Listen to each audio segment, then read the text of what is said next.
যখন হযরত মুসা আলাইহিস সালাম বনী ইসরায়েলকে সাগর চিরে আজাদ করেছিলেন, আল্লাহ মুসা নবীকে ডেকে ৪০ রাত কোহেতুর পাহাড়ে থাকার কথা বললেন। মুসা নবী তার ভাই হারুন আলাইহিস সালামকে কওমের জিম্মেদারি দিয়ে চলে গেলেন। কওমে সামরি নামের এক মুনাফিক জাদুকর ছিল।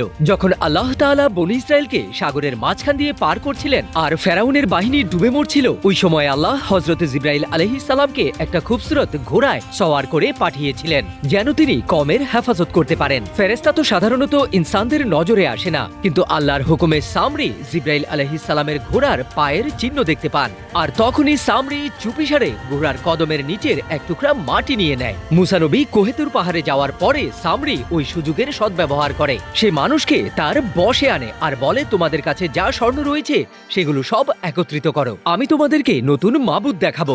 লোকজনেরা মিশর থেকে যে স্বর্ণ নিয়ে এসেছিল সেগুলো সব একত্র করে। সামরি আগুন জ্বালালো, স্বর্ণ গলালো আর তার থেকে একটা সুন্দর বাছুর তৈরি করলো। সামরি জাদু করলো, যে মাটি হযরত জিবরাইল আলাইহিস সালামের ঘোড়ার পায়ের নিচে থেকে নিয়েছিল সেটা ওই বাছুরের উপরে ছিটিয়ে দিল।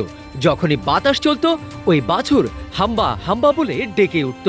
এটা দেখে ওই সময় লোকেরা বিশ্বাস করতে লাগলো সেই তাদের রব। তারা বলতে থাকে, এটাই আমাদের মাবুদ, এটাই মুসার রব। এরপর তারা ওই বাছুরকে ঘিরে নাচতে থাকে, গান গাইতে থাকে আর তার সামনে কুরবানিও দিতে থাকে। হযরত হারুন আলাইহিস সালাম তাদেরকে বারবার থামিয়েছিল আর বলেছিল, সে তোমাদের রব নয়, কিন্তু ওই কওমের লোকেরা তার কথা শুনছিল না। যখন মুসা নবী ওহীপ্রাপ্ত হয়ে ফিরে আসলেন, তখন এই অবস্থা দেখে তিনি রাগে লাল হয়ে গেলেন আর ওনার ভাইয়ের চুল ধরে নিয়ে গেলেন।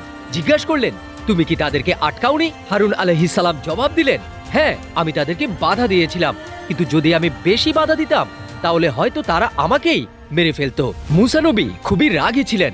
সে সামরিকে একা ডেকে বলল, এটা তুমি কি করেছো? সামরি হেসে বলল, আপনি যখন সমুদ্র পাড়ি দিচ্ছিলেন আমি তখন জিবরাইল আলাইহিস সালামের ঘোড়ার পায়ের নিশান দেখতে পাই আর তার থেকে মাটি নিয়ে এই কাজ ঠিক করেছি।